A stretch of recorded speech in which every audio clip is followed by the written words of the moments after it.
जहाँ विचार समाप्त होता है वहाँ समाधि होती है। समाधि का अर्थ है सामंजस्य। जब मन में कोई विचार न हो तो उस अवस्था को समाधि कहते हैं। लेकिन मूल रूप से समाधि की दो अवस्थाएं हैं, अर्थात सक्रिय समाधि और अचल समाधि, जिन्हें चेतन समाधि और जड़ समाधि कहा जाता है। तो समाधि के दो पहलू हैं, एक जागृत समाधि और एक लेटी या जड़ समाधि। लेकिन हम आमतौर पर समाधि को जड़ता की स्थिति के रूप में समझते हैं। लेकिन ऐसा नहीं है, इसलिए समाधि की सही स्थिति को समझना होगा। जिस अवस्था में मन शांत होता है उसे समाधि कहते हैं।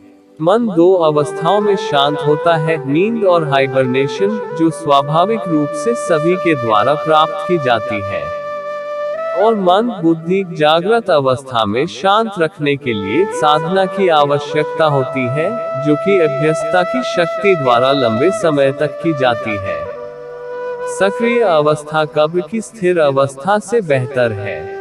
तो रामकृष्ण देव लोया समाधि से गुजरे और बोले, मूर्छित मत करो मां, मुझे लोया समाधि नहीं चाहिए।